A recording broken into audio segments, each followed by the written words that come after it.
ठीक है, क्या लिखवा रहे थे? Torque experienced bye a current loop in a uniform magnetic field.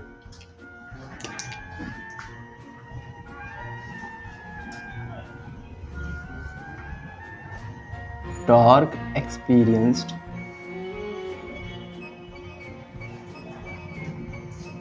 Bye a current loop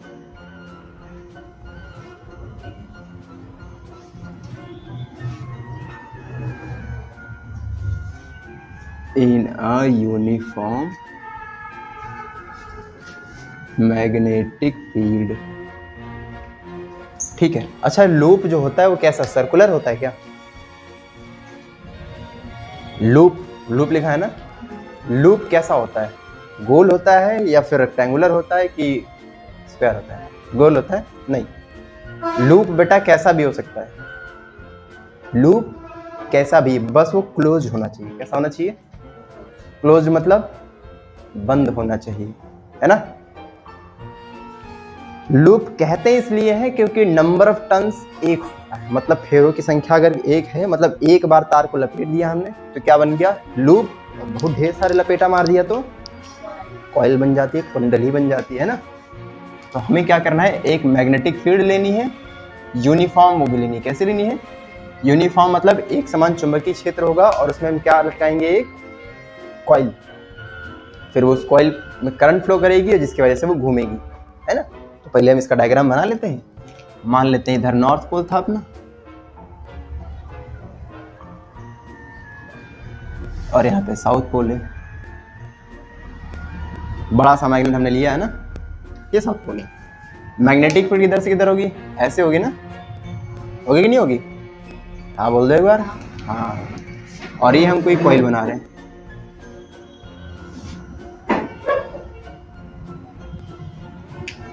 ठीक है, और इसका नॉर्मल वेक्टर किधर होगा? उधर की ओर होगा। ऐसे इस वाले मार्कर चुना, उधर ड्रॉर में देखो जाके हरा मार्कर रखा है क्या? दो ऊपर लास्ट वाली उधर जो मेज है उसमें ऊपर की दो खोलना जरा। ये इसका नॉर्मल वेक्टर है, ठीक है। और नॉर्मल वेक्टर के साथ जो मैग्नेटिक फील्ड है वो एंगल बना रही है कितना? थीटा।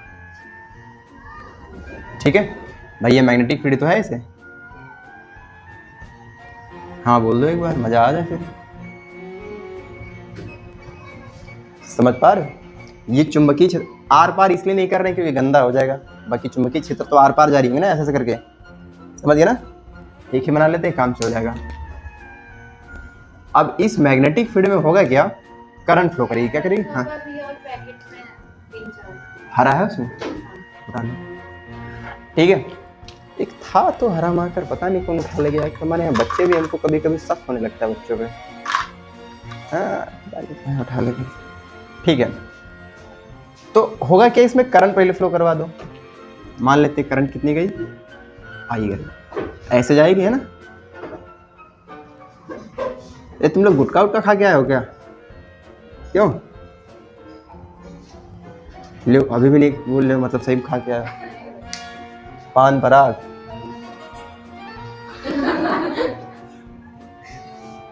बस यही है वहाँ पे। तो ये लाना चाहिए था। यहाँ पे डालिए और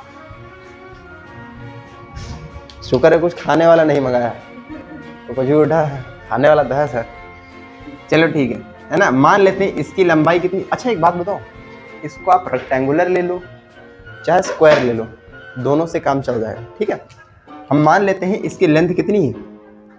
बी है। कितनी भैया? लंबाई इस कॉइल की कितनी है? बी है। और चौड़ाई कितनी है इसकी? ए। कोई दिक्कत? रेक्टेंगल के बारे में हमें पता है कि ये वाली साइड ए है तो ये भी ए होगी, अगर ये भी है तो इसका नाम दे लेते हैं। हम मान लेते हैं कि ये वाली है P, ये है Q, ये है R, ये है S। बोलो बात नहीं? करंट की डायरेक्शन PQRS है। बोलो बात नहीं? डन। होगा क्या, हम ये जो एक्सिस है, ये पॉइंट क्या है? एक्सिस वाला पॉइंट मान लो, ठीक है। इसको ऐसे हमने लटका रखा है, ऐसे, ठीक है, किसी चीज से मान के ऐसे लटका रखा हुआ है। डन। होगा क्या, अब एक बात बताओ जरा, मैग्नेटिक फील्ड ऐसे है, ये तार एक बल का अनुभव करेगा ना, एक्सपीरियंस करेगा फोर्स को। नहीं समझ में आ रहा है? करंट ऐसे जा रही है ना, मैग्नेटिक फील्ड उधर की ओर है, फोर्स किधर लगेगा, ऐसे लगेगा ना, नहीं समझा रहा, फोर्स किधर लगेगा, अंदर की तरफ कैसे करूँ मैं इसको, ऐसे कर दूं, या फिर करंट की डायरेक्शन हमें उल्टी करनी पड़ेगी फिर। देखो फोर्स ऐसे लगे ना, ऐसे ये क्या है, एफ, समझ गया ना, मैग्नेटिक फील्ड के साथ कितना एंगल बनाएगा, थीटा, ये मैग्नेटिक फील्ड है, डन। इस पे करंट किधर आ रही है, नीचे आ रही है ना, इस पे करंट, और मैग्नेटिक फील्ड किधर है, उधर है ना, फोर्स किधर लगेगा, बाहर की तरफ लगेगा, मतलब इस पे फोर्स कैसे काम करेगा, ऐसे, बोलो बात समझ आ गई। मैग्नेटिक फील्ड इस पॉइंट पे किधर है, सब कुछ समझ में आ रहा है ना, लाल वाली मैग्नेटिक फील्ड बना दी है हमने, काला वाला फोर्स, डन, समझ आ रहा, फोर्स मतलब बल, ठीक। अब एक बात बताओ, ये उसको उधर खींच रहा है और ये इसको इधर खींच रहा है, तो क्या ऐसे घूमेगी, इमेजिन कर पा रहे हो, और पिला जरा एक है क्या, वो अल्लाह दुबली पतली ले जरा, ज़्यादा लगा, ये कॉइल है, अभी नहीं गिर जाता, ये कॉइल है बेटा, क्या है ये ऐसे रखी है ना, तुमको टेढ़ी दिख रही होगी क्योंकि हमने 2D बनाया, ठीक है, और ये ऐसे है, ठीक है, इस वाली पर फोर्स ऐसे लग रहा है इधर की तरफ, और इस वाली पे, अब आप सोचो अगर कोई इसको इधर खींचेगा और इसको, तो ये ऐसे घूमेगी ना, ऐसे तो करेगी, इसको अगर हम फिक्स कर दें तो इसी पे ऐसे घूमेगी ना, ऐसे करके, जैसे तुमने मंदिरों में और पार्क में देखा होगा, पार्क देख गए हो कभी तुम लोग, जो मोहल्ले वाले पार्क होते हैं या कहीं भी जाओ, तो उसमें दरवाजा लगा होता है, इधर खोलो तो उधर वाले भी खुल जाता है ना, और बीच से घूमता है ऐसे करके, वो जिसके अबाउट घूम रहा है, इसके चारों तरफ घूम रहा है ना, इसे कहते हैं अक्ष, क्या कहते हैं, एक्सिस ऑफ रोटेशन, घूर्णन का अक्ष, समझ में आ गई बात, नहीं समझे, तो हमने डाट डाट डाट डाट बना दिया है ना, इसी के चारों तरफ ऐसे घूमेगा, सॉरी ऐसे ऐसे है ना, ऐसे घूमेगा ना, नहीं सकता, हाँ पकड़ो इसको, बस ये चीज समझ में आ गई तो पूरी कहानी समझ में आ गई, मतलब ये कुछ ऐसे घूमेगा, समझ में आया, इधर गया ऐसे घूमेगा, आ रहा समझ में ना। अब इसका एक और व्यू होता है जब हम ऊपर से देखते हैं, क्योंकि यहाँ पर हमें एक परपेंडिकुलर डिस्टेंस चाहिए होगी। अच्छा एक बात बताओ, हम यहाँ डेरिवेशन किस चीज का कर रहे हैं, टॉर्क, टॉर्क मतलब बल आघूर्ण, किसका, कैसा बल आघूर्ण, चुंबकीय बल आघूर्ण, भाई बल आघूर्ण भी दो प्रकार का होता है ना, विद्युत बल आघूर्ण है ना, और एक बस में इलेक्ट्रिक फील्ड में जब करते हैं तो इलेक्ट्रिक वाला टॉर्क होता है, ये मैग्नेटिक टॉर्क है। एक बात बताओ, जब भी कोई चीज घूमती है, जब भी कोई चीज, तो उसके लिए कौन जिम्मेदार होता है, वो दूसरे स्टेप पे आता है, मेन चीज होती है टॉर्क, बल आघूर्ण, बल लगाओगे घूर्णन नहीं होगा तो घूमेगी नहीं समझे, पंखा घूम रहा है टॉर्क प्रोड्यूस होने की वजह से, पहिया घूमती साइकिल गाड़ी की टॉर्क की वजह से, चलो बात समझ में आई, नहीं समझ आई, दरवाजे पे एक तरफ से जोर लगाते हो खुल जाता है, टॉर्क, टॉर्क यानी कि बल आघूर्ण का फॉर्मूला क्या होता है, बल गुणे लंबवत दूरी, फोर्स इनटू परपेंडिकुलर डिस्टेंस, होता है क्या बेटा, ठीक। अब एक बात बताओ, यहाँ पर हमने कुछ चीजें मानी है, एज्यूम की है, तो उन्हीं को लिख लेते हैं, तुरंत लेट जाओ, हम यहाँ पे आई को हमने दिखाया है ना, आई क्या है, फिर हमने ए और बी लिया है ना, और क्या है, बस यही है ना, पी क्यू आर एस क्या है, ठीक। ए क्या है, current in loop, current in loop मतलब लूप में प्रवाहित होने वाली विद्युत धारा, ए और बी क्या है, ये साइड्स है, क्या है, साइड्स ऑफ रेक्टेंगुलर लूप है ना, रेक्टेंगुलर लूप मतलब आयताकार लूप है जिसकी ये साइड्स हैं, इसका बेटा एरिया कितना होगा, ए इंटू बी होगा क्या, आयत का क्षेत्रफल लंबाई गुणे चौड़ाई, समझ गया ना, length into breadth, P Q R S क्या है, ये यही है रेक्टेंगुलर लूप, रेक्टेंगुलर। डन, ये तो हमने छोटे से एजम्पशंस किए हैं। देन उसके बाद में अब हमें निकालना है क्या, अच्छा थीटा भी तो है यहाँ पे, थीटा क्या है, थीटा भी तो है यहाँ पे, थीटा क्या है, मेन चीज तो हम भूल ही जा रहे थे। ध्यान दो तो ये है एंगल किसके बीच में है, नॉर्मल वेक्टर और मैग्नेटिक फील्ड। ये मैग्नेटिक फील्ड है ना बी, नहीं समझ पा रहे हो भाई, ये नॉर्थ पोल है, मैग्नेटिक फील्ड इधर से तो निकलेगी ऐसे करके, साउथ पोल में एंटर कर जाएगी। कुछ पल्ले पड़ रही बात। तो थीटा क्या है, ये है angle between normal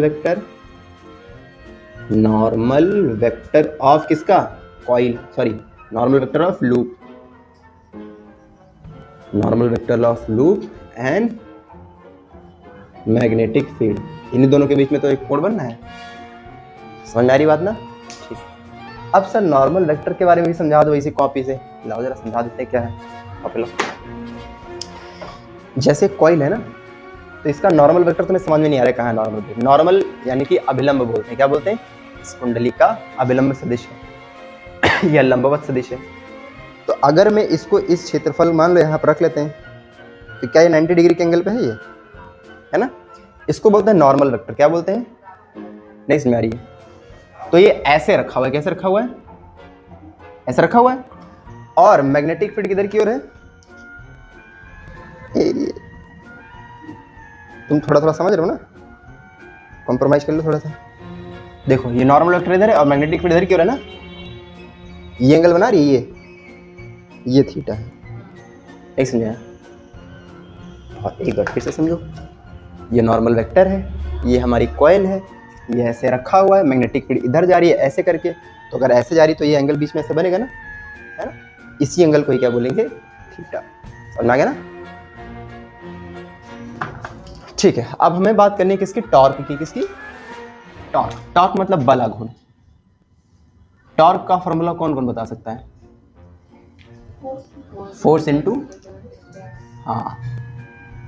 into perpendicular distance, या फिर इसको ऐसे लिख दूं, डिस्टेंस परपेंडिकुलर डिस्टेंस। बोलो बात नहीं। अब एक बात, फोर्स कोइल पे लग रहा है, इस पे लगेगा फोर्स, इस पे लगेगा, इस पे भी लगेगा, इस पे भी लगेगा ना। एक बात, अगर मैं इस वाली साइड की बात कर लूं तो इस पर फोर्स कितना लगेगा भाई, इसकी लेंथ कितनी है b, करंट है I, करंट कितनी है, तो इस पे फोर्स कितना लगेगा, मैग्नेटिक फील्ड भी में रखा हुआ है। अभी कुछ दिन पहले क्या कल की क्लास में पढ़ा था कि अगर कोई करंट एलिमेंट यानी current conductor magnetic field B में रखा हुआ है जिसकी लेंथ l है, करंट I है, तो उस पर लगने वाला फोर्स कितना होता है, IBL sin theta. Do you know, कितने लोगों को नहीं पता, कल ही तो यहाँ लिखा था, ये यहाँ पे है ना, देखो अभी थोड़ा बना हुआ है। अरे बेटा यही तो था, F is equal to IBL sin theta, हमने कहा था ये IPL जैसा लग रहा है कुछ, है ना। तो ये फोर्स कितना हो जाएगा, B मतलब मैग्नेटिक फील्ड है ना, B मतलब, L मतलब लंबाई, बेटा इसकी लंबाई कितनी है, B है ना, अरे इसमें फोर्स बराबर लगेगा ना, अरे छोटा b है ना, साइन थीटा साइन 90 बनेगा ना, कितना हो जाएगा, समझिए ना। अब एक चीज सर, आप एक बात बताइए, फोर्स इस पर भी लगेगा और इस पर भी लगेगा, तो आप उसको क्यों नहीं ले रहे हैं भाई, हमने इस पर ये वाला लिया और ये वाला लिया ना, खाली इस पर और इस पर इसलिए नहीं लिया क्योंकि ये दोनों फोर्स एक दूसरे के अपोजिट डायरेक्शन में होंगे जो एक दूसरे के प्रभाव को कैंसिल कर देंगे। कैसे, ऐसे समझो, करंट तो उधर जा रही है ना, करंट किधर जा रही है, और मैग्नेटिक फील्ड उधर जा रही है ना, या फिर ऐसे समझ सकते हो, ला फिर से लगाओ, देखो ये मान लेते हैं ये करंट है ना, करंट कैसे जा रही है, ऐसे जा रही है ना, करंट ऐसे जा रही है, इसको इधर ले लो है ना, और मैग्नेटिक फील्ड इधर है, ऐसा समझो, ये मैग्नेटिक फील्ड है और एक करंट है, फोर्स किधर लगेगा, नीचे की तरफ, ठीक, और इसमें ले लो, करंट इधर जा रही है, मैग्नेटिक फील्ड इधर की ओर है, क्या हाथ टेढ़ा करना पड़ेगा मुझे, तो फोर्स किधर हो जाएगा, नहीं समझे, सेम डायरेक्शन हो जाएगी, अब क्या कर लेंगे, मतलब अपोजिट डायरेक्शन हो जाएगी, दूसरे को कैंसिल कर लेंगे।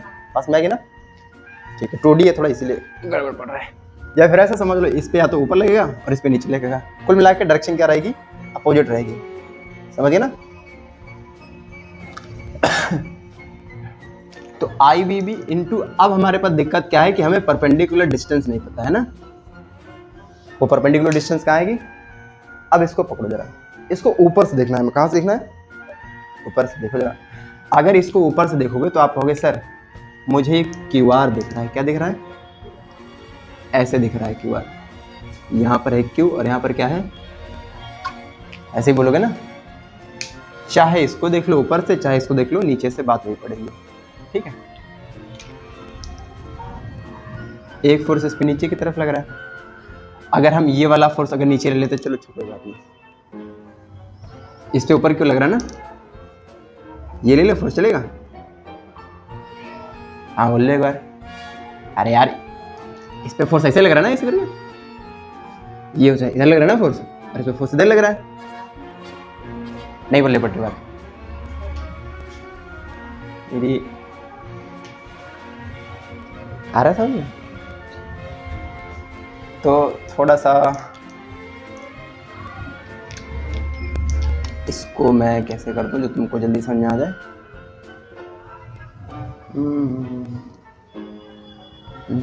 इसको नीचे वाला व्यू ले लो, जल्दी समझ में आ जाएगा, ठीक है। अगर इसको नीचे से देखोगे तो फोर्स कैसे लगेगा, तो भी ऊपर ही लगेगा फोर्स, और एक इधर आ जाएगा, ये हो जाएगा और ये हो जाएगा, F इधर की तरफ लग रहा है, F इधर की तरफ लग रहा है। 2D में ही दिक्कत होता है।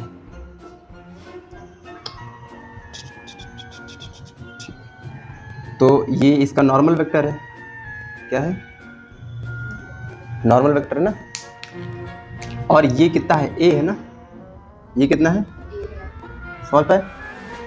अगर मैं ऐसे ट्रायंगल बना दूं तो कोई दिक्कत, ये वाली साइड अगर ना भी बनाते तो भी कोई दिक्कत नहीं थी, और यहाँ पर लग रहा है, ये F मान लेते हैं इसको, और ये क्या हो जाएगा, नॉर्मल वेक्टर ऐसे ले जाओ कि उसके पास 90 के पास पहुंच जाए,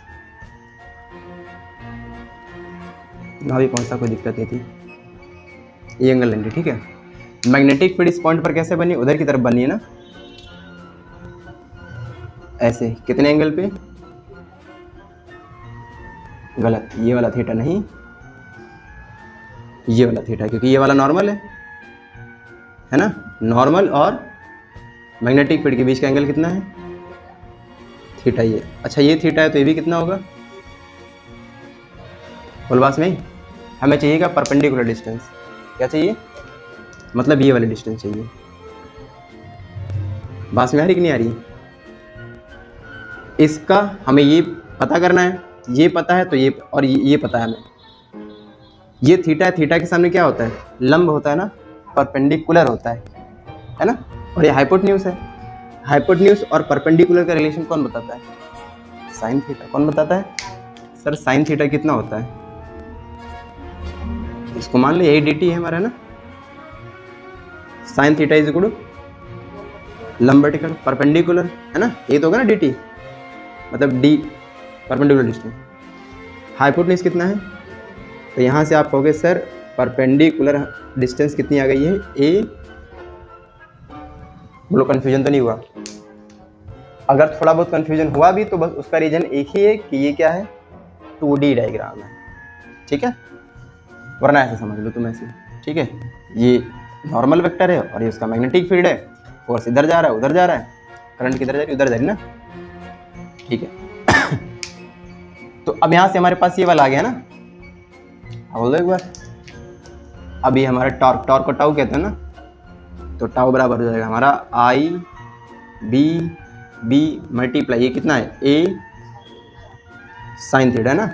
अब देखो ये b इंटू ए दिख रहा है तुम्हें, ये क्या होगा, एरिया। a इंटू बी लिखो चाहे b इंटू ए, क्या होता है, एरिया होता है ना। तो टाउ कितना आ गया, आई बी ए मतलब area of coil, I B A. तो ये आपका फॉर्मूला आ गया। अगर नंबर ऑफ टर्न्स मतलब फेरों की संख्या कितनी है, n है, number of if there are n turns in coil, तब कितना होगा, टाउ बराबर n से multiply, tau is equal to n i b a sin theta. ठीक है, इसको मैं याद रखने के लिए अपने लिए पता है क्या बनाता हूँ, जैसे निब्बा लिखा हुआ है ना, तो मैं याद करता हूँ इसको बीना साइन थीटा। ठीक है, तुम निब्बा भी याद कर सकते हो, चाहे बिना साइन थीटा बोलो, ठीक है चलेगा, बिना साइन थीटा। इसका कोई यूनिट बता दो तो मजा आ जाए। मेन फॉर्मूले पे जाओ, फोर्स न्यूटन और ये क्या है, मीटर, न्यूटन मीटर। डन हो गया। अब इसकी कुछ केसेस भी होंगे। क्यों केस बनेंगे, क्योंकि भैया घूम रहा है ना, क्या बदलेगा, करंट बदलेगा, करंट बदलेगा ना, क्या भैया, जब घूमेगा तो करंट बदलेगा, है ना, क्या बदलेगा, थीटा बदलेगा, करंट नहीं बदलेगा। तो थीटा कैसे बदलेगा, ऐसा समझो, केस 1 है ना, तो हो सकता है थीटा कितना हो जाए, 0 डिग्री हो जाए या 180 डिग्री हो जाए। समझ लो, थीटा है तो 0 हो जाए। तो आपको पता है कि साइन 0 कितना होता है, दिस इंप्लाइज साइन 0 और साइन 180 दोनों क्या होते हैं, 0 होते हैं। तो इन दोनों बातों से हमें पता चला क्या, इसका मतलब पता जानते हो क्या, इंप्लाइज टाउ कितना मिल गया, 0, मतलब इस कंडीशन में उस पर कोई फोर्स काम करने वाला आगे बस। केस 2 क्या होगा, केस 2 अगर थीटा कितना हो जाए, 90 डिग्री हो जाए या 270 भी हो सकता है, ठीक है, बट 270 पे माइनस मिलता है, -1।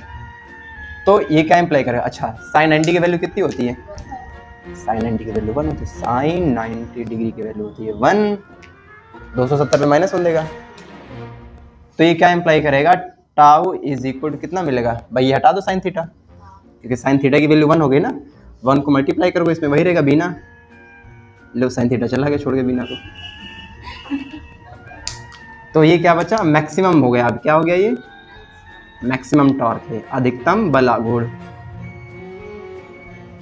कोई दिक्कत की बात, एक बार फिर से एक्सप्लेनेशन चाहोगे इसका, अगर इसमें थोड़ा सा कंफ्यूजन हुआ है तो एक बार करंट की डायरेक्शन चेंज कर लो, एकदम हलवा हो जाएगा। ठीक है, चूंकि नोट्स में हमने वैसे ही बना रखा है, तो फिर आपको हम नोट्स देंगे वैसा, पढ़ाएंगे यहाँ पे ऐसा, तुमको ये कैसा, है ना, इसलिए हमने सेम टू सेम बनाया।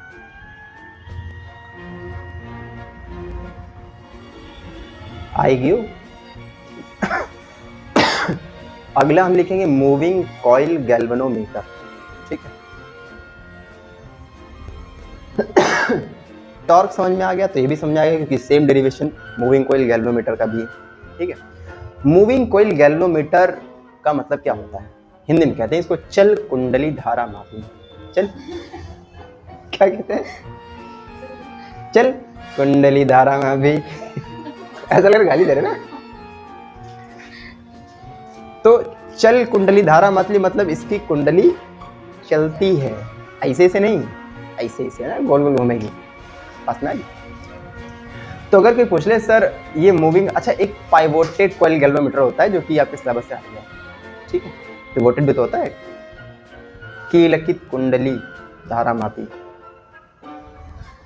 ठीक है, सॉरी, ये समझो मूविंग कॉइल गैल्वेनोमीटर क्या होता है। A galvanometer is a device to detect current in a circuit. Galvanometer मतलब नाम क्या है, धारा मापी, तो काम क्या करेगा, यू धारा मापी। धारा मापी का काम करी, धारा मापी, लेकिन यह नहीं बताएगा कि 2 एम्पीयर की 3 खाली इतना बताए करंट है कि नहीं, और उसकी डायरेक्शन बता देगा, डायरेक्शन किधर है। और बात में आ रही है,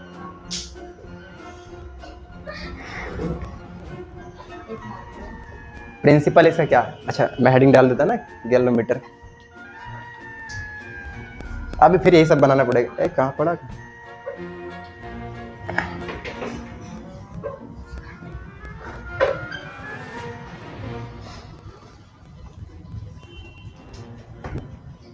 उसका भी सेम डेरिवेशन लगेगा, इसलिए मिटा नहीं रहा हूँ इसको। मार्कर पे बात कर दीजिए। मैंने चला दिया, मैंने खुद से तो चला दिया। बेटा मैं मार्कर में रक्त बहाऊंगा फिर तुम्हारा, इसमें रक्त। आज ये वाला टॉपिक है अब moving coil galvanometer. Moving coil galvanometer, ठीक है। कभी भी कोई गैल्वेनोमीटर के बारे में बोल दे तो बता देना भैया यो सिर्फ और सिर्फ बताएगा कि करंट है कि नहीं है, और है तो किस दिशा में है, डायरेक्शन बताएगा, अदरवाइज और कुछ नहीं बताएगा। तो galvanometer is a device to detect current in the circuit. लिख लेना। प्रिंसिपल मतलब सिद्धांत क्या होता है। A current carrying coil placed in a magnetic field experience a current dependent torque which tends to rotate the coil and produce angular deflection। अभी थोड़ी देर पहले हमने पढ़ा कि अगर मैग्नेटिक फील्ड में कोई करंट कॉइल रखी हुई है, ऐसी कॉइल जिसमें करंट फ्लो कर रही है, तो उस पर एक फोर्स काम करेगा जो उसको घुमाने का प्रयत्न करेगा। अभी ये तो बताए थे, टॉर्क मतलब क्या होता है, घुमाने का प्रयत्न कर रहा है, बल आघूर्ण, नहीं समझ रहे? अरे बेटा अभी जो कॉइल बनाए थे उस पर एक फोर्स उधर लग रहा था, इधर लगता, उसे घूम जाता ना वो। यही इसका सिद्धांत है, किसका, गैल्वेनोमीटर का। नहीं समझे? धारामापी का सिद्धांत क्या है? यही कि जब कोई कुंडली या जब कोई धारावाही कुंडली किसी चुंबकीय क्षेत्र में रखी होगी तो उस पर एक बल आघूर्ण कार्य करेगा जो उसे घुमाने का प्रयत्न करेगा। ये उसका सिद्धांत हो गया। अब इसका डायग्राम कैसा होगा, है ना? चलो थोड़ी थोड़ी कहानी बना लेते हैं इसे। Moving coil galvanometer. यहां पर एक चीज ध्यान देने वाली बात है कि मैग्नेट अभी जो हमने बनाया था वैसा नहीं बनेगा। मैग्नेट यहां पे हम हॉर्स शू मैग्नेट लेंगे। क्या लेंगे? ठीक है। अगर इसकी हमें वो लिखना हो कंस्ट्रक्शन तो क्या बोलेंगे? A cylindrical soft iron core is mounted symmetrically between the concave poles of horseshoe magnet. This makes the lines of force pointing along the radii of the circle. Such a field is called radial field. अभी बताएंगे radial field का मतलब क्या होता है। Radial field देखो, एक हमने मैग्नेट हॉर्सशू मैग्नेट बनाएंगे, बन जाओ भाई।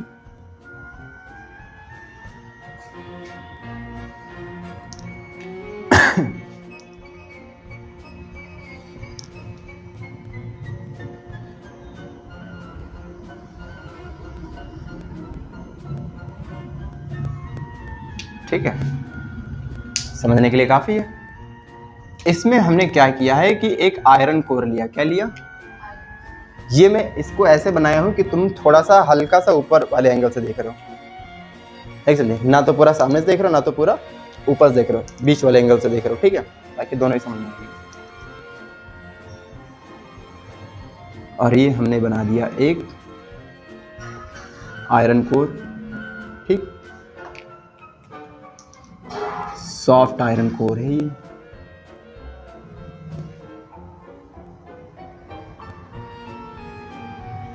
तुम समझ गए मैं क्या करना चाह रहा हूं?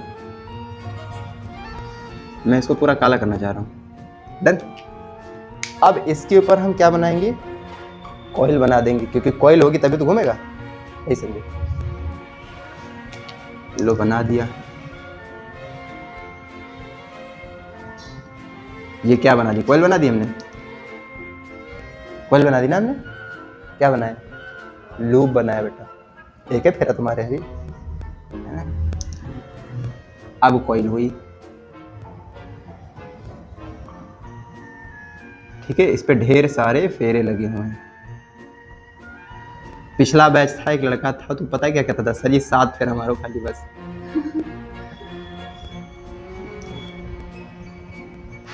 उसको 7 फेरे अच्छे लगते थे।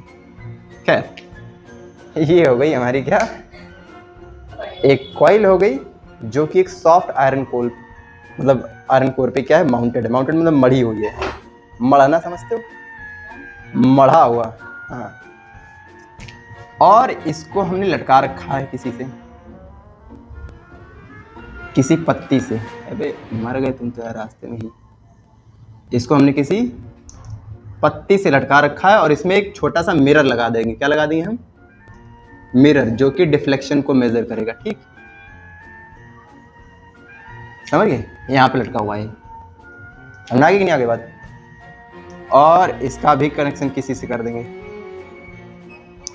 इन दोनों पॉइंट्स के बीच में इसको लटकाया हुआ है हमने, है ना।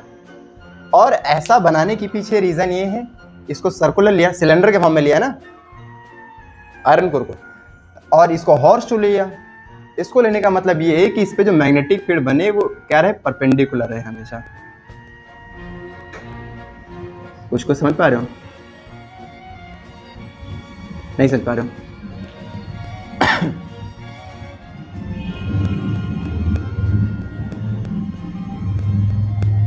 अगर इसको आप ऊपर से देखना चाहोगे, कैसे ऊपर से देखना चाहोगे तो कैसा दिखेगा ये?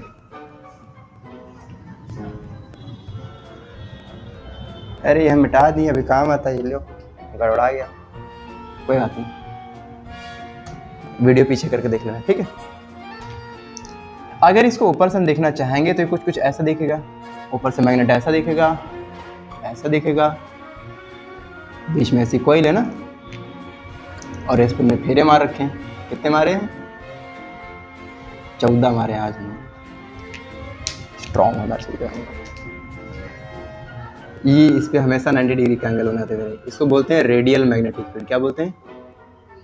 जो एक सेंटर की तरफ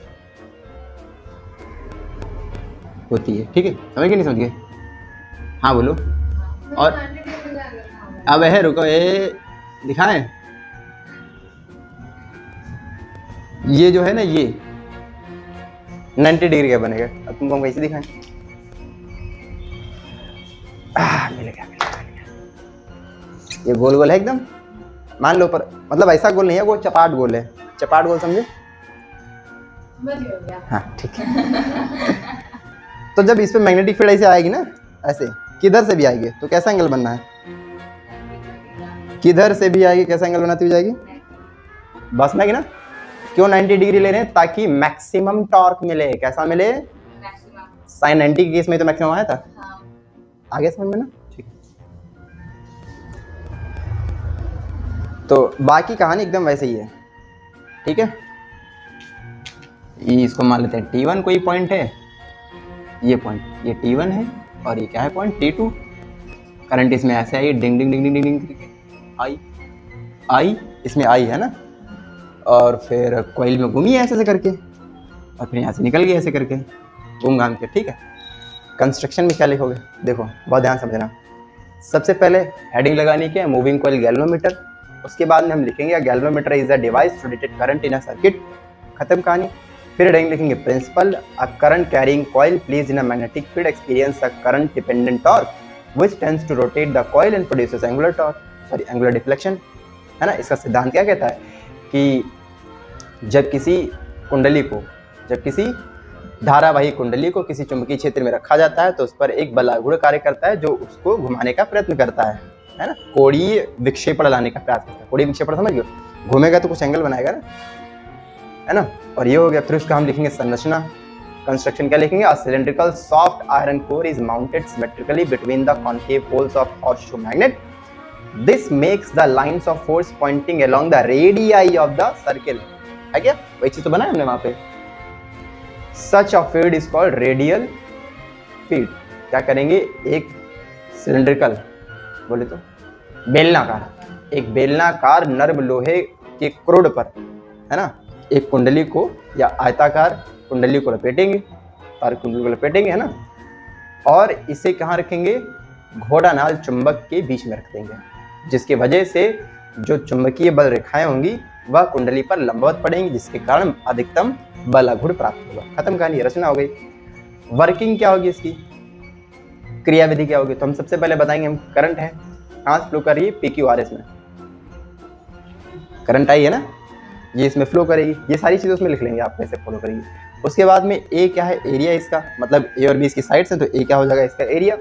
देन एन क्या है? Number of coil turns in the coil.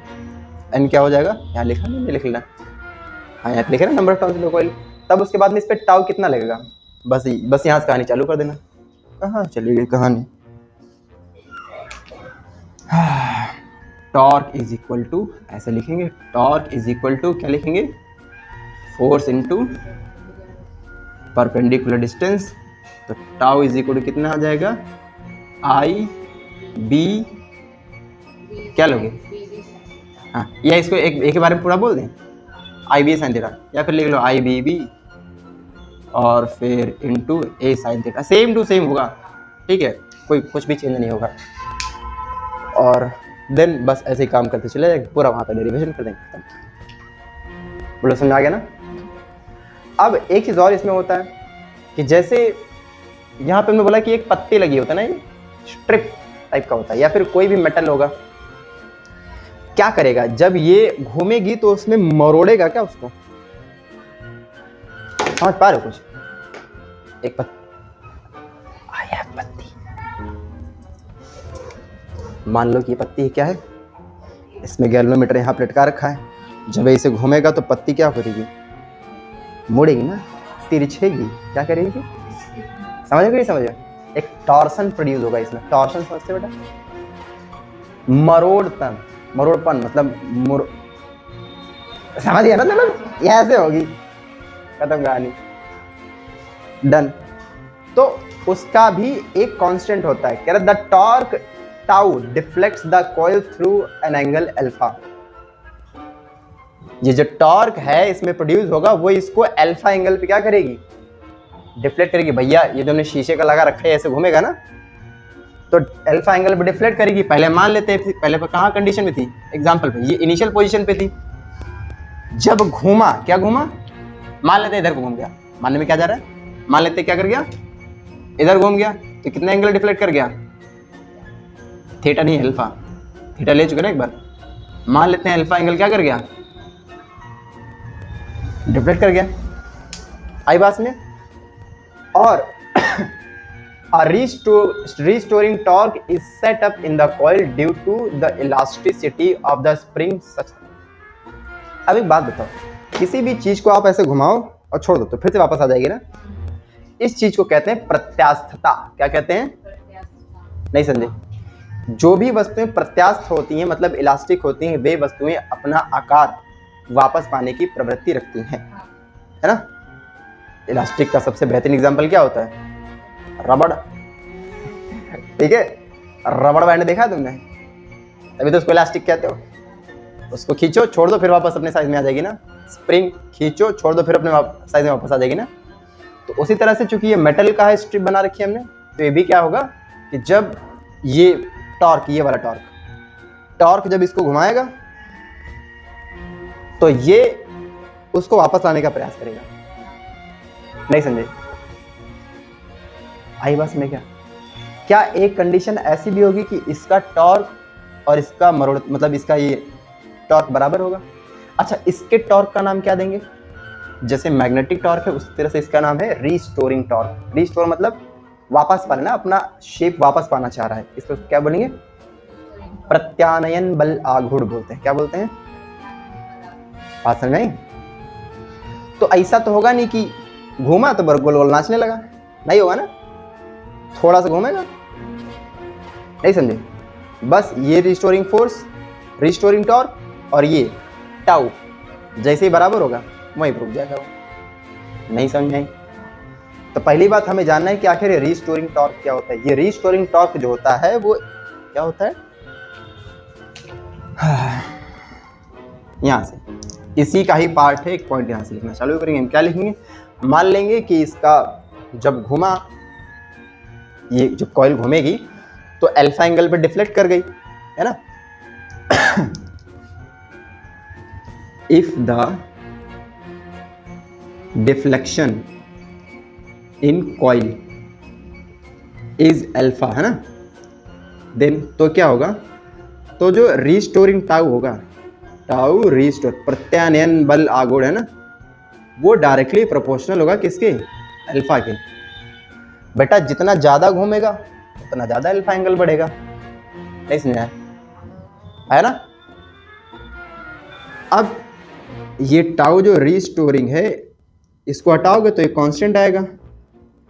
अब कोई बोले के क्या है, के को बोलते हैं टॉर्शन कांस्टेंट। क्या बोलते हैं, टॉर्शन कांस्टेंट, हिंदी में बोले तो मरोड़ता गुणांक। क्या बोलेंगे, समझ गए ना, टॉर्शन कांस्टेंट या इलास्टिसिटी कांस्टेंट, जो भी आप कहना चाहो तो, समझ गए ना। अब जब इक्विलिब्रियम होगा, क्या होगा, इन इक्विलिब्रियम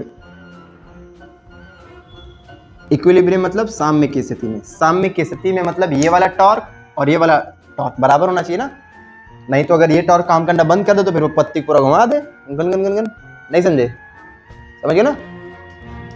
तो ये जो रीस्टोरिंग टॉर्क है टाउ, रीस्टोरिंग बराबर होना चाहिए किसके, टाउ के, जो मैग्नेटिक टाउ है।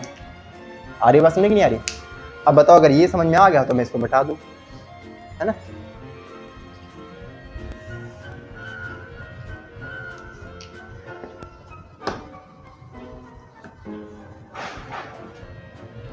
ये रीस्टोरिंग टाउ कितना है, के अल्फा, कितना है, के अल्फा इज इक्वल टू ये कितना है, बी ना, बी आई एन ए, है ना। अल्फा निकाला जाता है, क्या निकाला जाता है, B I N A upon, ये आपको न्यूमेरिकल आएगा पूछने, वैसे बहुत कम आता है, लेकिन जो हम आपको शीट देंगे उसमें न्यूमेरिकल मिलेंगे इसके, क्या निकालने को, टॉर्सन कांस्टेंट कैलकुलेट करने के, ठीक है।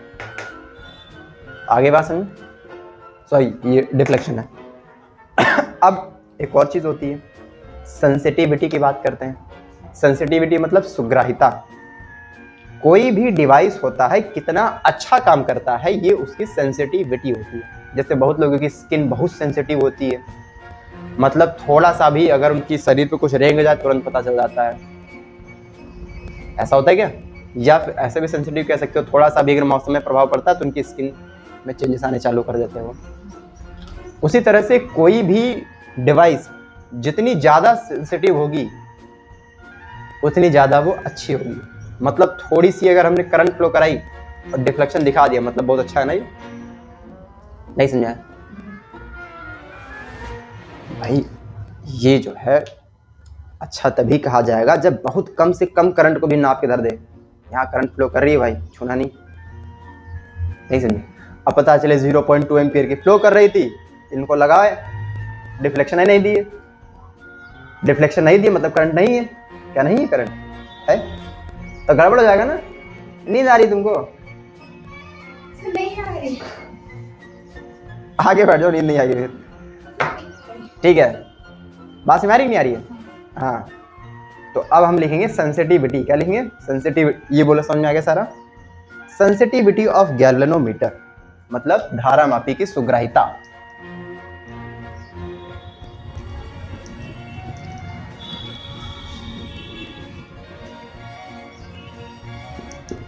ठीक है, सुग्राहिता।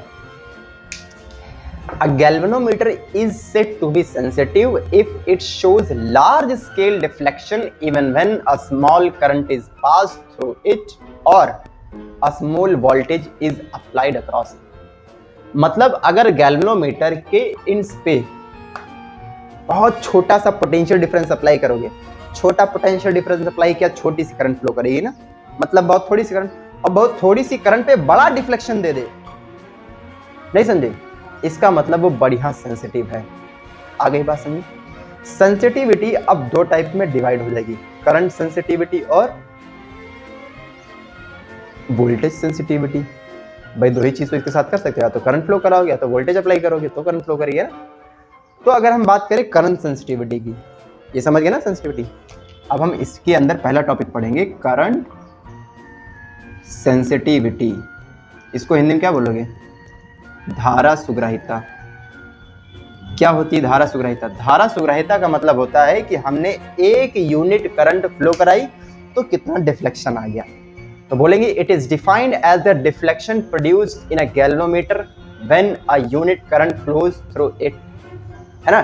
तो सीधे से बोलेंगे यूनिट करंट फ्लो कराने पे जितना डिफ्लेक्शन है ना, नहीं समझे, क्या बोलते हैं, deflection per unit current is called current sensitivity.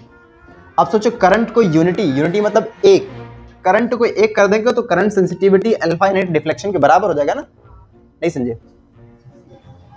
Deflection को विक्षेपण कहते हैं, क्या कहते हैं, नहीं समझे। किसी गैल्वेनोमीटर में एकांक धारा यानी कि 1 एम्पीयर की धारा प्रवाहित करने पर उसमें उत्पन्न होने वाला जितना भी विक्षेपण होता है उसे ही धारा सुग्राहिता कहते हैं। और आगे बात नहीं आ गई, ये हो गया। और अच्छा अल्फा की वैल्यू यहाँ है ना हमारे पास, रख दें इसको, थोड़ा और बढ़िया फॉर्मूला आ जाएगा हमारे पास। BINA अपॉन के, आई पहले से मौजूद था ना, क्या आई से आई कट जाएगा, तो IS कितना आ गया, BNA अपॉन, बढ़िया से आया एकदम। देन उसके बाद में क्या है, वोल्टेज सेंसिटिविटी, विभव सुग्राहिता। ये तुम्हें 1 नंबर वाले क्वेश्चन से तो मिलेंगे। क्या है, 1 नंबर वाले क्वेश्चन। वोल्टेज सेंसिटिविटी क्या होती है, it is defined as the deflection produced in the galvanometer when the unit potential difference is applied across its ends, है ना। सेम टू सेम ऐसा है, बस यहां पर करंट है और यहां पर क्या है, विभव सुग्राहिता, है ना। तो बोलेंगे deflection produced per unit potential difference is called potential, नहीं है समझ। अब ये अल्फा की वैल्यू पता है ना तुम्हें, ये होता है ना BINA, बीना अपॉन के। बेटा एक बात तो V is equal to IR होता है क्या, by Ohm's law, V is equal to IR। देखो I से I फिर कट्टी कट्टी, तो VS कितना आ गया, वोल्टेज सेंसिटिविटी आया है BNA अपॉन RK। समझ रहे हो क्या, क्या भी आ गया अच्छे से। अब जरा इनको और इनको बहुत ध्यान से समझो जरा। उधर वाला मिटा दो, इधर वाला मिटा दो, बना रहने दो, फिर काम आएगा वही। मिटा देता हूं। देखो अगर हम इसको और इसको बहुत ध्यान समझेंगे तो देखो ये BNA अपॉन के लिखा है ना, और ये भी BNA अपॉन के लिखा है ना, नहीं समझे। तो क्या आपको ऐसा लग रहा है कि sir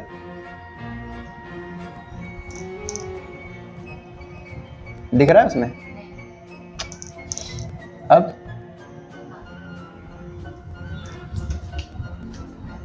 VS, sir VS is equal to, इतने पूरे को क्या ले सकते हैं, IS अपॉन R।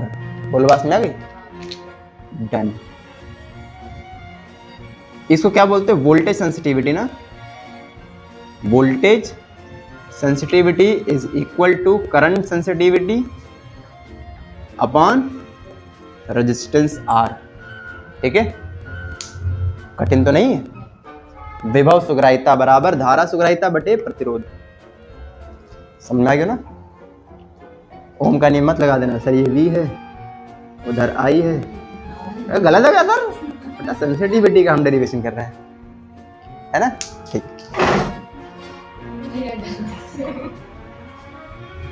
मान नहीं रहा, गलती हो गई, सजा दो क्या।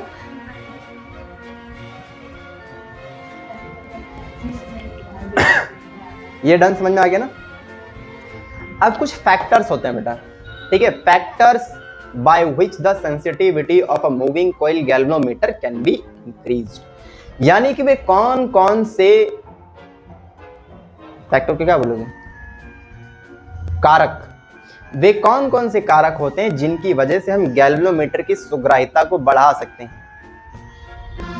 नहीं समझे भाई, गैल्वेनोमीटर जितना ज्यादा सेंसिटिव उतना ज्यादा अच्छा, है ना। तो आप तुमसे पूछ ले, बताओ कैसे बढ़ा सकते हैं सेंसिटिविटी को। अच्छा बनाना है ना, कंपटीशन है मार्केट में, हमको अच्छा वाला बेचना है। तो पहला point, sensitivity is directly proportional to number of turns. Sensitivity is directly proportional to number of turns. Number of turns मतलब एनी तो है ना, अल्फा डायरेक्टली प्रोपोर्शनल टू ये है ना, नहीं समझे। यानी कि फेरों की संख्या जितनी ज्यादा बढ़ा देंगे सेंसिटिविटी उतनी ज्यादा हो जाएगी।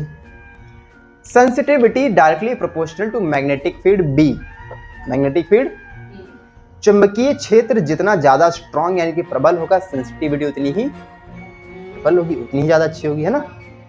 Sensitivity is directly proportional to area of coil, मतलब सुग्राहिता जो है वो इस कॉइल यानी कि कुंडली के क्षेत्रफल के डायरेक्टली प्रोपोर्शनल। क्षेत्रफल जितना ज्यादा होगा सुग्राहिता उतनी ही ज्यादा होगी। और सेंसिटिविटी टॉर्सन कांस्टेंट के इनवर्सली प्रोपोर्शनल होती है। टॉर्सन कांस्टेंट वो के है ना, कहाँ गया यो, मरोड़ता गुणांक। बेटा मरोड़ता गुणांक जितना कम होगा डिफ्लेक्शन उतना ज्यादा होगा। सोच के देखो, इसका टॉर्सन कांस्टेंट ज्यादा है ना, तभी तो बहुत ज्यादा फोर्स लगा रहे हैं, तब थोड़ा सा मुड़ रहा है ना। आप सोचो थोड़ा सा मुलायम होता है, ऐसे करते लप से मुड़ जाता है। नहीं समझे? तो टॉर्शन कांस्टेंट जितना कम होगा सेंसिटिविटी उतनी ही। कुछ दिमाग में जा रहा है? टॉर्शन कांस्टेंट कम होने का मतलब क्या है, समझ गए ना? ठीक। अब बात आती है conversion of galvanometer into ammeter और वोल्टमीटर, यानी कि धारा मापी का एमीटर और वोल्टमीटर में रूपांतर है। एक बात बताओ, समझ में आ रहा है सब? ऊपर से तो नहीं जा रहा है, बहुत ज्यादा हो गया content. Conversion of a galvanometer into ammeter, बता दो सब।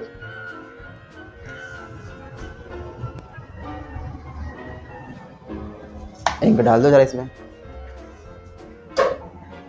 हंस रहे बेटा तुम लोग? तो गाना तो अच्छा होता है, तो तुम इसमें डाल दो लाल वाले में। 11 बजे। हाँ नींद आ रही ना तुमको? पीछे व्यवस्था है बेटा, तकिया मंगा दो पीछे से।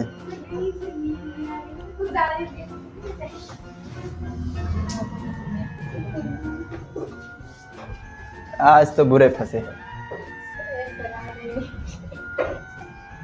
आ रही नींद? नींद आ रही, घर जा सकते हो वैसे, जबरदस्ती नहीं है कोई। पता चल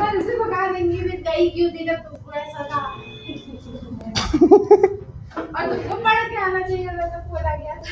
तो बेटा रात में जल्दी सो जाना चाहिए था ना, पहले ही हमने बता रखा। कल देर हो गई, कल से देर नहीं सोए थे सारे लोग। दिक्कत हो गया क्या हुआ सर? अरे उल्टा खुलता है वो, तुम और टाइट कर दोगे। ला इधर, भीम शक्ति लगा दोगे फिर खत्म हो जाएगा वो।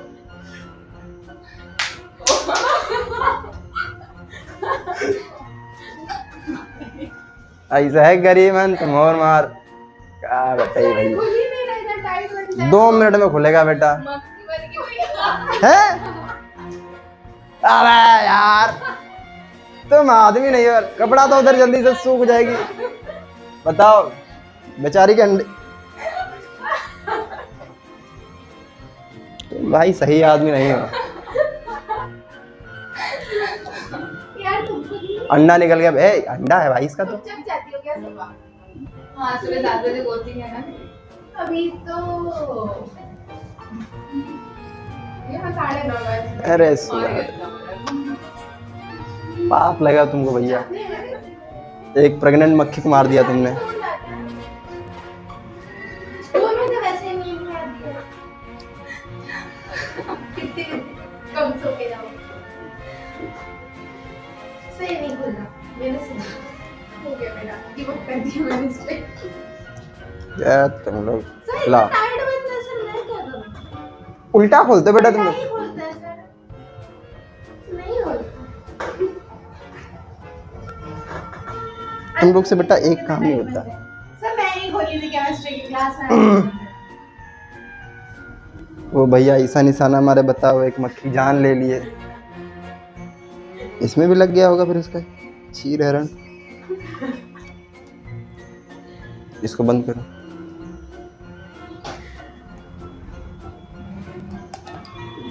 ये हत्या अनजाने में हुई। बताओ उसके बच्चे, उसका हस्बैंड वेट कर रहा होगा। खुल गया, खुल गया। डालो, इतना टाइम लगा दिया इंक डालने में।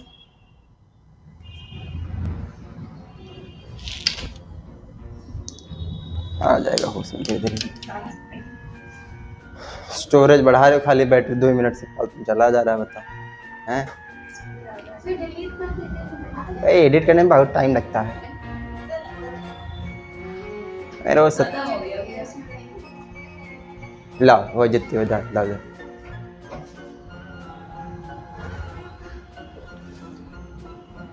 अरे तुम लोग काम बढ़ाते रहते हो मेरा।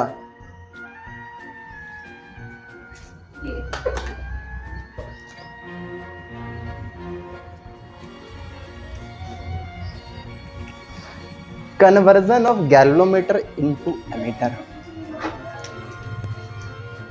निया ही चुरा लिया। कौन है? ये मेरी माँ। निया रखा हुआ है। आगे रखा है ना। मुझे लगी क्या करेगा। हाँ सही बात, मार्कर दिख इनको स्कूल में कोई परमानेंट इंक ला के दर दिया है। टीचर डालते हैं, बोर्ड खराब कराते हैं, फिर थिनर लेके जुटते हैं। गैल्वेनोमीटर, देखो ये दो अलग अलग टॉपिक है तो आपको अलग अलग ही पढ़ना है, लेकिन मैं यहाँ पे कंपेयर करके लिखाऊंगा तो आपको क्लियर जल्दी होगा, ठीक है? या अलग अलग ही कर दें क्योंकि तुम लोग कम दिमाग के हो ना थोड़ा। कम दिमाग के नहीं हो? ठीक है, चलो कोई बात। इधर तो फिर मैं इधर लिखूंगा एमीटर के बारे में, ठीक है? इधर लिखूंगा वोल्ट मीटर।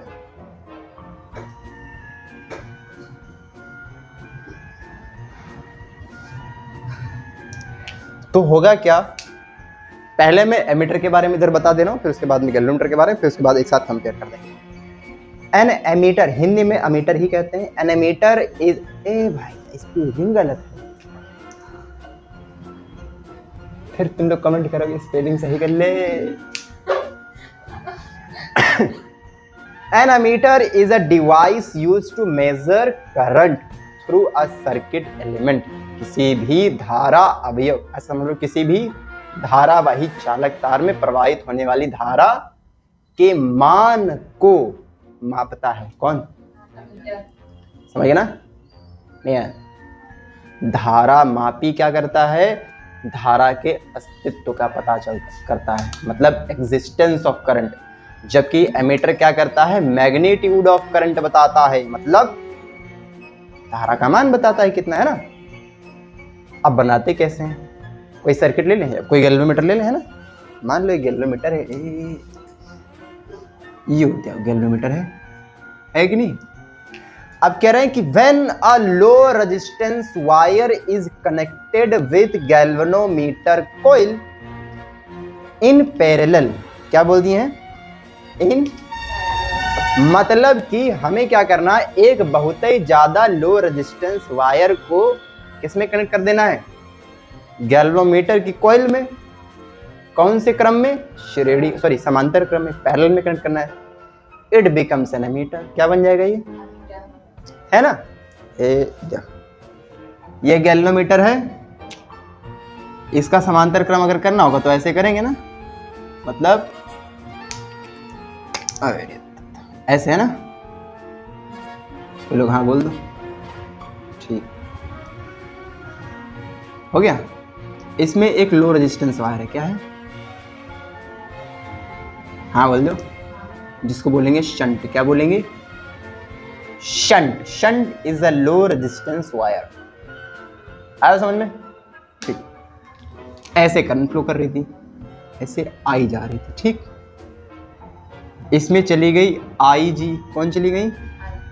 इसमें आई में से आई जी निकल जाएंगे। हाँ बोलो, किस में जाएंगे? एस में आएंगे ना, ठीक। बोलो, सभी को समझ आ गया? ये हमारो बन गयो अमीटर। क्या बन गयो?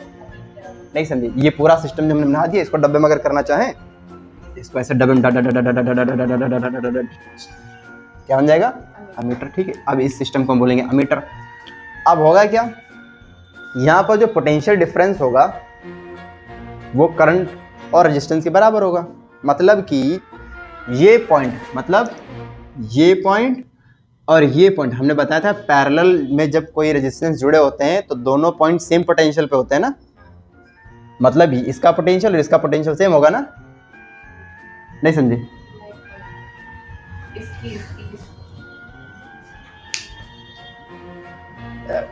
ये सब मक्खी का प्रकोप है, श्राप लगा है इसका। हाँ अभी ठीक, पहले से था कि अभी हुआ था? जस्ट मैं तो अभी देखा। हाँ थोड़ी देर पहले इसने बताया नहीं। सब इतना सही समझ, सब मुझे तो दिख ही नहीं रहा। कोई बात नहीं, कोई बात नहीं। इधर देखो, इधर बेटा, इन इसका पोटेंशियल डिफरेंस, इसका पोटेंशियल डिफरेंस बराबर होगा ना। तो पोटेंशियल डिफरेंस अक्रॉस जी, है ना, across is equal to potential difference across, क्या लिखोगे, एस। हाँ बोल एक बार। पोटेंशियल डिफरेंस का फॉर्मूला क्या होता है, करंट इनटू रेजिस्टेंस। करंट इसमें कितनी फ्लो कर रही है जी में, आई जी, कितनी हो रही है, रेजिस्टेंस कितना है इनका, जी, गैलोमीटर का रेजिस्टेंस जी है, is equal to potential difference, यहाँ पे करंट, करंट कितनी है इसमें, आई माइनस आई जी, कितनी है, आई माइनस, इनटू रेजिस्टेंस कितना है, ये एक कंडीशन आ गई। चाहो तो यहीं पर करके छोड़ सकते हैं, फिर इसके अलग अलग फार्मूले भी बना सकते हो। कैसे बनेगा, यहाँ से बेटा अगर हमें जी निकालना होगा, क्या निकालना होगा, तो जी का फॉर्मूला कैसे बनेगा, इसको उधर भेज दोगे ना, इसको क्या लिखोगे, आई माइनस आई जी जी, सॉरी एस अपॉन ना जी, आई जी होगा बेटे, जी होगा बेटा, समझ गए जी, ठीक। एस निकालना होगा तो क्या करेंगे, इसके नीचे उसको भेज देंगे ना, क्या बोलेंगे, आई जी जी अपॉन आई माइनस, ठीक है। अब अगर मान लेते हैं हमसे पूछेगा गैलोमीटर में कितनी करंट जा रही है, मतलब आई जी निकालना होगा, क्या निकालना होगा, तो इस इक्वेशन को थोड़ा सॉल्व करना पड़ेगा। इस इक्वेशन को थोड़ा सा, ये इधर आएगा मल्टीप्लाई करके आई एस हो जाएगा ना, इधर आएगा प्लस का हो जाएगा, बहुत ध्यान समझना, इधर जब मल्टीप्लाई कराएंगे तो उधर आई इंटू एस रह जाएगा ना, आई इंटू एस रह गया, ये इधर आया और ये जी मल्टीप्लाई, अभी नहीं, ये इधर आया ना आई जी, और ये तो प्लस का हो जाएगा। आई जी अगर कॉमन ले लोगे, क्या ले लोगे, तो ब्रैकेट में क्या बोलेगा, जी प्लस एस, नहीं समझे, ऊपर है आई इंटू एस है ना, नीचे क्या बचेगा, जी प्लस, कितने लोगों नहीं आया ये, नहीं आया, 4 बार पूछो तो बोलेंगे हाँ आ गया बेटा, सिंपल है, इसको इसमें मल्टीप्लाई करो, एक बार इसमें मल्टीप्लाई करो, तो हमें आई जी वाला चाहिए था, इसको इधर भेज देंगे, इसके साथ प्लस में आ जाएगा, इसको और इसको यहीं रोक लिया हमने, रोक लिया, ये जो इधर लाए थे प्लस में, इसमें से आई जी और आई जी कॉमन है, आई जी हमने कॉमन ले लिया, तो बचा क्या, जी प्लस एस बचा, मल्टीप्लाई में उधर भगा देंगे, इसमें चल जाएगा, खत्म कहानी, आ गई ना। अगली बात, जो अमीटर होता है, क्या, नोट पॉइंट में लिख लेना है, याद रखने का तरीका, शंट जुड़ा है पैरेलल में, तो सर्किट जुड़ेगा सीरीज में, ammeter is connected, ammeter is used in series in a circuit, है ना, नहीं समझे, मतलब कि ये कोई सर्किट बना लो, ये अगर आर है तो अमीटर को ऐसे लगाओगे, समझ गए ना, नहीं आया, ठीक, ये पूरा सिस्टम अमीटर है, ये बोलोगे इसको। अब इसका जस्ट उल्टा उल्टा कहाँ जोड़ता है, इसमें, ये जो एस है, एस क्या है, शंट है ना, ये लो रेजिस्टेंस है, क्या है,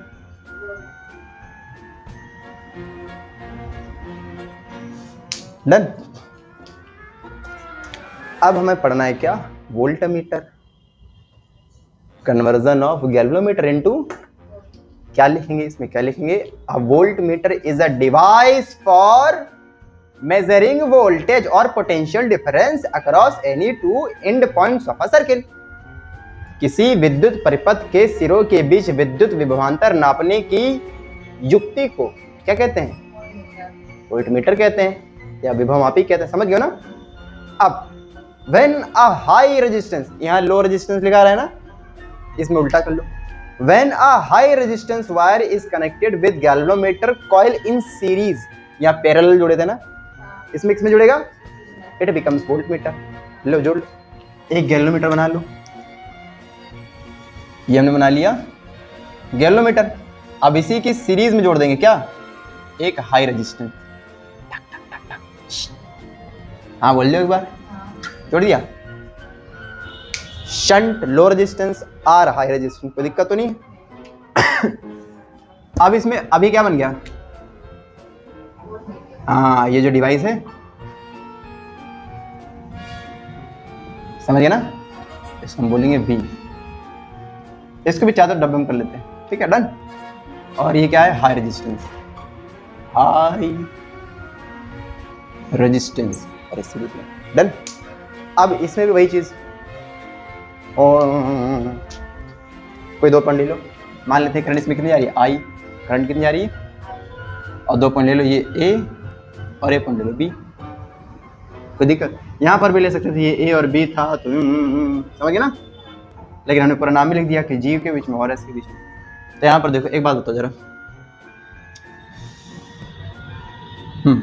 इसका जो पोटेंशियल V आ गया किसके बराबर है भाई, सीरीज में टोटल रेजिस्टेंस कितना होगा, G प्लस R, सीरीज में ना टोटल रेजिस्टेंस कितना होगा, नहीं समझ आ रहा है।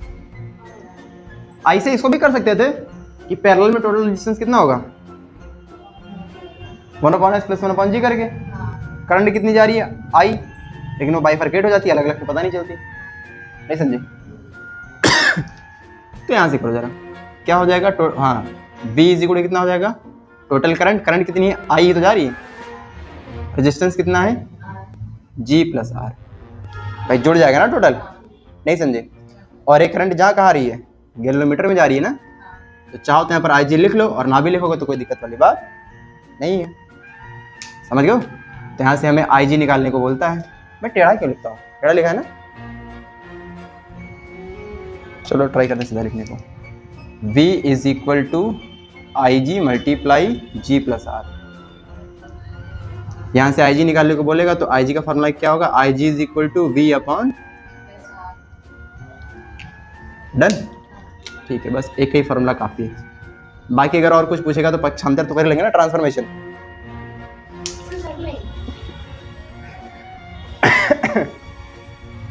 ठीक है, और जैसे ये भाई साहब किस में जुड़े हैं, ammeter is used in series in circuit, इसी तरह से इसमें क्या बोलेंगे, हाँ a voltmeter is used in